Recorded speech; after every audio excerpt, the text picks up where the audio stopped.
Pil. Kelopak mata semakin tertutup atau kuyu.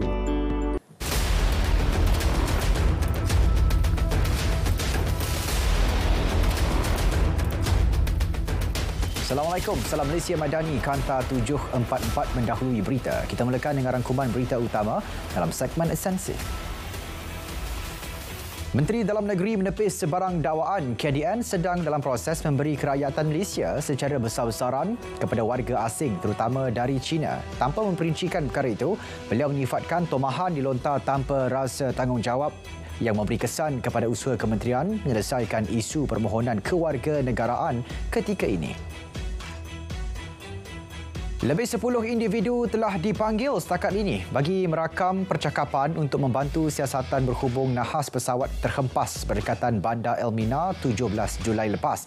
Ketua Polis Selangor mengesahkan antara yang dipanggil mereka yang mempunyai video rakaman kejadian, pihak syarikat penerbangan serta wakil pihak berkuasa penerbangan awam Malaysia.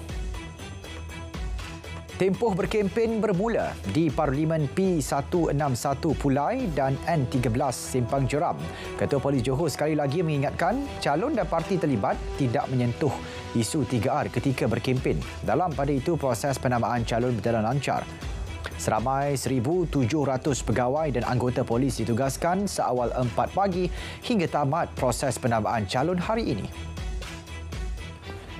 Saingan 3 penjuru di P161 Pulai, bekas Speaker Dun Johor Suhaizan Kayat bertanding mewakili Pakatan Harapan. Zulkifli Jaafar mewakili Perikatan Nasional, manakala Samsudin Muhammad Fuzi sebagai calon bebas menggunakan logo kunci. Seramai 166,653 pengundi layak mengundi di parlimen tersebut.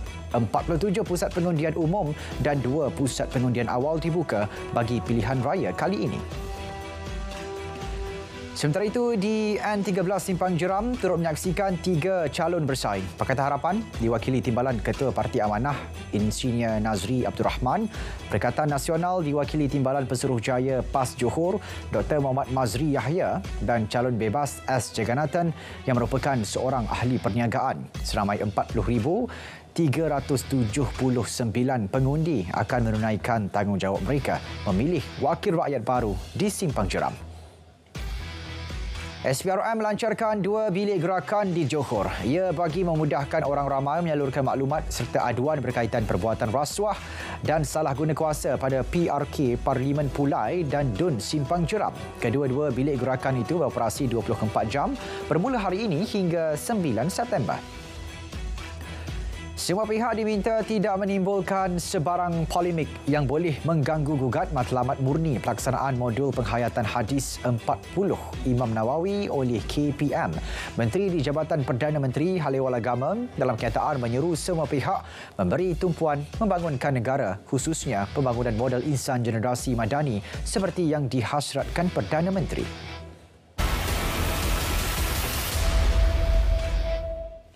Perdana Menteri menyampaikan sumbangan peribadi kepada keluarga 2 mangsa nahas pesawat terhempas di Bandar Elmina minggu lalu. Sumbangan disampaikan Setiausaha Politik Perdana Menteri kepada keluarga Allahyarham Ustaz Idris Abdul Talib dan Allahyarham Khairil Azwan Jamaluddin di Felda Mempaga 1, Karak dan Kampung Ketari, Bentong, Pahang. Perdana Menteri menyatakan rasa duka cita dan mendoakan keluarga mangsa terus diberi kekuatan serta ketabahan. 3 pusat pemindahan sementara PPS ditutup, meninggalkan 4 lagi masih dibuka. Banjir melanda beberapa mukim di Maran Pahang sejak semalam selepas hujan lebat berterusan. Ia melibatkan Kampung Kuala Sentul, Pekan Seri Jaya, Kampung New Zealand, Kampung Baru Sungai Cedong, Kampung Berkat dan Taman Seri Cedong. Setakat petang tadi, kira-kira 459 penduduk masih ditempatkan di 4 PPS.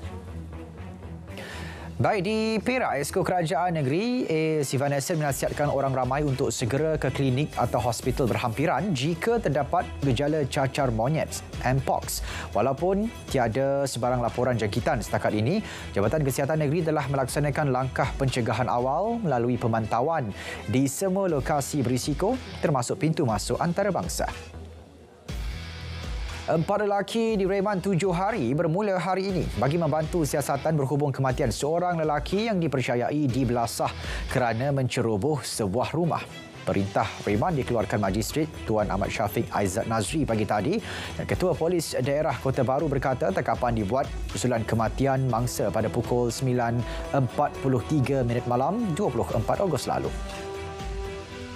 124 saman dikeluarkan, 10 buah motosikal disita. Ops Bersepadu IPD Kubang Pasu menyekat aktiviti rempit sekumpulan remaja di Jalan Bukit Mok Chun, Kok Diang semalam petang. Ketua Polis Daerah Kubang Pasu berkata operasi dilaksanakan selepas menerima aduan awam, saman antaranya atas kesalahan tidak memiliki lesen memandu, lesen kenderaan motor tamat tempoh dan ubah suai motosikal. Polis Sarawak buru 3 lelaki bagi membantu siasatan kes mencederakan seorang lelaki di Matang Isnin lepas. Timbalan Pesuruhjaya Polis Sarawak berkata mereka merupakan sebahagian daripada sekumpulan 11 individu disyaki terlibat dalam kejadian tersebut. Setakat ini 8 suspek berjaya ditangkap melibatkan lelaki tempatan berusia 21 hingga 51 tahun. Jual gula secara bersyarat. KPDN Perak menyita 100 kg gula pasir kasar dan 74 kg gula pasir jernih dalam serbuan sebuah premis perniagaan di Batu Gajah. Pengarah KPDN Perak berkata pegawai yang membuat penyamaran dan mendapati peniaga mengenakan syarat perlu beli 1 kg gula putih jernih berharga RM4.50 sebelum boleh membeli gula pasir kasar berharga RM2.85. Kes disiasat mengikut Seksyen 19 Akta Kawalan Bekalan 1961. Kanak-kanak berusia 7 tahun yang menjadi mangsa dera ibu kandung dan kenalannya di Pasir Gudang Johor awal bulan ini telah diserahkan kepada ibu saudara untuk jagaan. Menteri Pembangunan Wanita, Keluarga dan Masyarakat berkata penyerahan dilakukan selepas JKM membuat penilaian terhadap waris yang layak dan sesuai untuk mengambil tanggungjawab menjaga kanak-kanak berkenaan.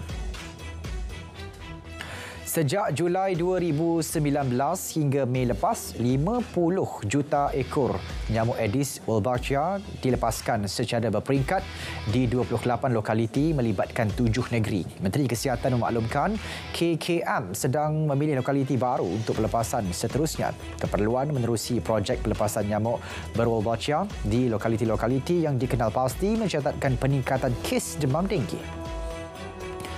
Penyaluran bantuan kerajaan tidak boleh disalur atas nama atau lambang parti politik. Setiausaha Agung DAP Anthony Luke berpandangan teguran Perdana Menteri itu adalah tepat. Jelasnya teguran itu adalah untuk semua pihak termasuk menteri serta ahli parlimen tanpa mengira parti diwakili. Beberapa syarikat terpaksa digugurkan daripada menyertai acara perbaisan dan perarakan Hari Kebangsaan Khamis ini. Menteri Komunikasi dan Digital berkata antaranya saluran televisyen Awesome TV. Ia disebabkan faktor masa perjalanan program sambutan tersebut. AKD turut terpaksa menolak permohonan penyertaan beberapa pihak disebabkan faktor sama. Khamis lalu, Awesome TV mendakwa syarikat itu digugurkan tanpa sebab daripada menyertai perarakan Hari Kebangsaan. Orang ramai digalak memakai pakaian batik ketika sambutan Hari Kebangsaan 2023 Khamis ini di Dataran Putrajaya.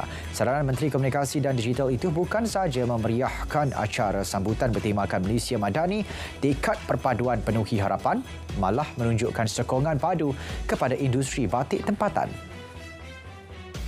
Sementara itu, KKD akan memastikan kelancaran telekomunikasi di pekarangan Dataran Putrajaya pada sambutan Hari Kebangsaan. Beberapa kenderaan Cell on Wheels COW milik penyedia perkhidmatan telekomunikasi akan ditempatkan di kawasan itu bagi memastikan kelancaran capaian. Orang ramai yang ingin menyaksikan sambutan Hari Kebangsaan di Putrajaya digalak menggunakan pengangkutan awam. 50 bas ulang-alik Nadi Putra secara percuma disediakan Perbanan Putrajaya. 7,652 petak tempat letak kenderaan juga turut disediakan untuk pengunjung yang membawa kenderaan sendiri dan ingin berjalan kaki ke lokasi sambutan. Kembara bermotosikal ke-6 masjid di sekitar Pulau Pinang sempena Hari Kebangsaan ke-66. Konvoi kira-kira 200 peserta bermula di pekarangan Masjid Jamik Jelutong dan dirasmikan Ketua Menteri Pulau Pinang. Jalur gemilang dan sumbangan RM1,000 bagi turut diserahkan kepada masjid dilawati. Gaji minimum RM1,500 masih kekal di bawah kerangka dasar sistem gaji progresif yang bakal diperkenal. Menteri Sumber Manusia berkata, sistem gaji progresif yang dilihat paling relevan untuk diamalkan di Malaysia perlu seiring dengan gaji minimum dan meningkatkan produktiviti pekerja sekaligus memberi keuntungan kepada majikan. Jualan kenderaan elektrik EV diunjur meningkat 4 kali ganda tahun ini walaupun kadar penembusan EV hanya 1.8%. Menurut Fitch Solutions, BMI usaha mewujudkan kemudahan pembuatan kenderaan jenama luar negara di peringkat tempatan menyuntik minat terhadap EV di negara ini. Mercedes-Benz rancang 30% daripada kenderaan dijual di Malaysia bercirikan elektrik menjelang tahun 2030. Selain itu, pengeluar auto memasuki pasaran meliputi Tesla dan jenama EV China Nita. Sementara Proton juga telah mengumumkan pelan hala tuju bagi pengelektrikan. Lembaga Pertubuhan Peladang LPP anggar RM49 juta nilai jualan diperoleh menerusi jelajah jualan agro madani di 126 lokasi bagi tahun ini.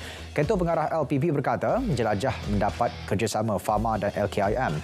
Dengan penganjuran bersama Pharma, 5,000 lagi program bakal dilaksanakan di seluruh negara atas platform agro madani sekaligus buka ruang kepada peladang outlet dan usahawan memasarkan hasil ladang mereka. Pasaran getah Malaysia dijangka diniagakan dalam jajaran kecil dan kecenderungan meningkat pada minggu depan.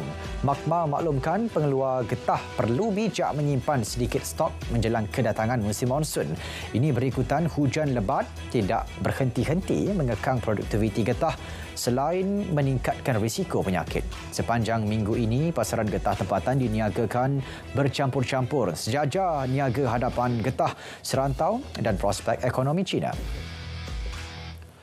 TM merekodkan prestasi kewangan lebih kukuh pada suku kedua berakhir 30 Jun 2023. Keuntungan bersih melonjak kepada RM568.74 juta daripada RM378.06 juta yang dicatatkan pada suku sama tahun lalu. CEO kumpulan berkata hasil operasinya meningkat 0.3% kepada RM3.10 bilion didorong oleh peluasan Unify yang menyaksikan peningkatan ketara pelanggan jalur lebar tetap kepada 3.11 juta.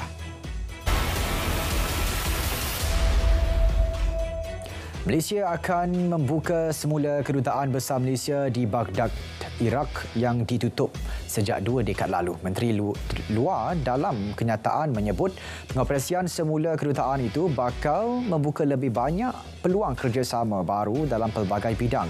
Keputusan Kabinet Malaysia telah disampaikan kepada kepimpinan tertinggi kerajaan Iraq ketika lawatan rasmi menteri ke Republik itu baru-baru ini. Pegawai Hawaii mengeluarkan 388 senarai nama mangsa yang hilang lebih 2 minggu selepas kebakaran hutan paling dahsyat pernah melanda di Bandar Peranginan Lahaina. Ejen khas FBI maklumkan senarai tersebut merupakan antara yang dikenal pasti. Setakat awal minggu, 1,000 hingga 1,100 nama disenaraikan masih belum diketahui. Sehingga petang Khamis, 1,732 orang tambahan yang dilaporkan hilang telah ditemui. Sekurang-kurangnya 10 maut dan beberapa lagi cedera akibat kebakaran gerabak kereta api yang berlaku di selatan India. Pihak Kereta Api Selatan India mengesahkan terdapat korban di Madurayat di selatan Tamil Nadu ekoran daripada silinder gas haram yang mencetuskan kebakaran. Kebakaran dilaporkan berlaku dalam koj persendirian dan anggota bomba telah berada di lokasi kejadian. 12 maut dan 80 lagi cedera dalam insiden rempuhan ketika peminat sukan cuba masuki Stadium Nasional Madagaskar untuk menonton perasmian Indian Ocean Island Games. Perkara itu dimaklumkan Perdana Menteri Nisei pada sidang media di pekarangan hospital di Antananarivo. Terdapat kira-kira 50,000 orang di stadium dan peristiwa tragis itu berlaku akibat orang ramai tolak-menolak. Pihak berkuasa terusan Panama berkata masa menunggu untuk transit melalui terusan itu kini dianggarkan 9 hingga 11 hari susulan kemarau berpanjangan. Pengendali terusan mengahadkan laluan kapal ekoran paras air surut. 126 kapal kargo tersekat menunggu untuk dibenarkan masuk menyebabkan tunggakan kira-kira 40% lebih berbanding keadaan biasa. Saudara Kanta 744 berakhir di sini. Menyusul selepas ini berita perdana. Saya Syarul Islam. Assalamualaikum. Salam Malaysia Madani, tingkat perpaduan penuh harapan.